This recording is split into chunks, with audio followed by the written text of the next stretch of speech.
Hello everyone forester forest guard exam 16 April start होगा जाऊँ। आशा करछु तुम पढ़ा पूरा ट्रैक रे थिबो, तुमे भलसे पढ़ापढ़ी करूँ। मु गोटे इम्पोर्टाट एडवाइस करके गोटे वीडियो बनई थी, तुम निहाती सेटा को देखा दरकार। आ जो मैंने जदि एजाएँ देखिन जाकि निहाती सेटा को देखि नब।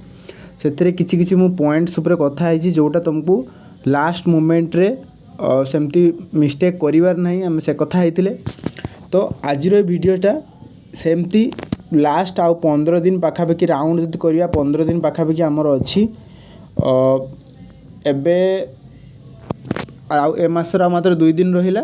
तो सही हिसाब रो आमे 15 दिन को ही धरिबा, कहीं कहा एग्जाम केतोले पड़िबो किछि जना नहीं, किंतु 15 दिन अच्छी आम पाखरे। तो सेथिरे भी आमे कौन कौन करिवार अच्छी कौन नहीं। एते भिड़ भितर एते माने सोशल मीडिया रो एते डिस्ट्रैक्शन भितर आमको साइड है कि पढ़िले ही आमे जाके गोटे सिलेक्शन पोस्ट नहीं परिबा। ता आगुरु आमे डिस्कशन हो जे एडमिट कार्डटा केबे आसीबो। तो आमे जदि पूरा ट्रेंड कथा कहबा OSSSC रो लास्ट एग्जाम जोड़ा होता जोटा RI रो प्रिलिम्स एग्जाम होता 2025 रे। तो तार एग्जाम थिला 8 अक्टोबर रे एग्जाम थिला। और तार एडमिट कार्ड 26 सेप्टेम्बर आस जाइतिला, 26 सेप्टेम्बर आस जाइतिला। तो तुमे गेस करि पारथो जे के दिन अच्छी सही 10-11 दिन पाखापाखि। तो सेम जिनस एठी भी जदि आमे देखिबा आम पाखर जेहेतु एठी एग्जाम 16 एप्रिल अच्छी, तो आम 10 ରୁ 11 दिन जदि आमे देखिबा सही 5-6 10 दिन हेले 5-6 एप्रिल रे आसजिवो। तो आज होगला 29 मार्च।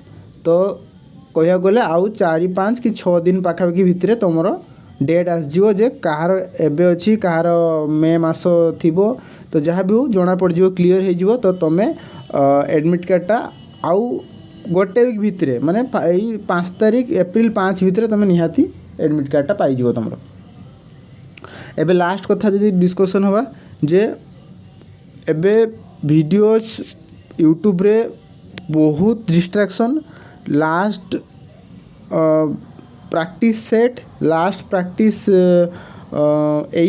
एती क्वेश्चन कर दियो सियोर आसीबो। से सब जिनस तुम अध घंटे देखा चक्कर रे तुमर पूरा माने अध घंटे रे पाठ तुमको मिलबनी, बुझुछु। तो से जिनस को तुमको एवॉइड करियार अछि। फास्ट तो तुम डिस्ट्रैक्शन को साइड कर।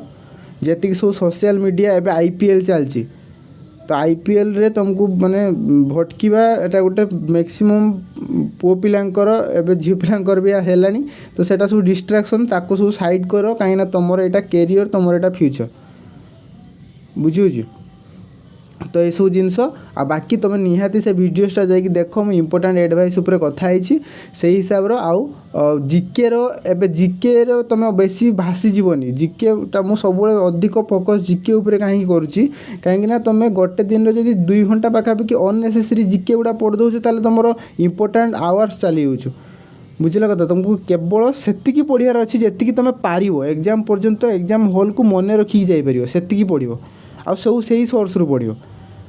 आड़ू साड़ू कर यूट्यूब रे देखुथो घंटे वीडियो, किंतु तुमको रिविजन कर पार नथो, PDF से दौन थे केवल व्यूज चपाई।